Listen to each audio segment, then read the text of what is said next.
నాకేంటి nature cure కట్టాలా, 1000 ఎకరాల వ్యవసాయం యుగాండాలో స్టార్ట్ చేసినాము, ఇంకా ప్రపంచమంతా నేచర్ క్యూర్లు పెట్టాలా, అమెరికాకు పోతా ఉన్నాము నెక్స్ట్ 2-3 monthsలో. అక్కడ పోయేసి వాళ్ళందరూ ఆ రాగి జావ ఎట్లా చేసుకోవాలా, జొన్న రొట్టె ఎట్లా చేసుకోవాలంటాడు. ఓహో అని బాగా రాగి జావా జొన్న రొట్టె చేసేవాళ్ళని ఎత్తుకుపోయి నేచర్ క్యూర్ పెట్టి నువ్వులు పూసి వాళ్ళతోనే రాగి ముద్ద జొన్న రొట్టె చేపించి వాళ్ళకే తినిపించి ఫీజు తీసుకోవచ్చు కదా. వాళ్ళ అవసరంతో వాళ్ళకే. వాళ్ళు ఏమంటా ఉంటారు, బాగా ఎవరు చేసేవాళ్ళే లేరు సార్, మాకు జొన్న రొట్టెలు రాగి ముద్ద అంటారు. మేము నేర్పిస్తాం నీకు, హార్ట్ఫుల్ గా నేర్పిస్తాం. నువ్వు మళ్ళా పోయి ఇంట్లో చేసుకోవాలని అయినా మా దగ్గర రావద్దు అని నేర్పిస్తాం. మీ ఇల్లు మీ కుటుంబము మీరు హ్యాపీగా ఉండాలని నేర్పిస్తాం. మా దగ్గర రావద్దు అని చెప్తాం. మా నేచర్ క్యూర్ సెంటర్కి ఎడ్యుకేట్ చేస్తాం.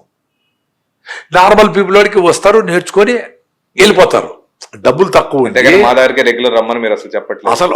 అంతే. ఇప్పుడు నన్ను మీరు పిలకుండా ఉంటే ఐఎమ్ ద హ్యాపీయెస్ట్ పర్సన్. నాకు యూట్యూబ్ లేదు, మీకు తెలుసు. ఎవరు పిలిచినా వచ్చి చెప్పేసి పోతా ఉంటాను. దాన్ని మెయింటైన్ చేసే అవసరం ఏముంది? మళ్ళీ దానికి పోయి సబ్స్క్రైబ్ మీ బెల్ ఐకాన్ నొక్కండి, మర్చిపోతే చేసుకోండి.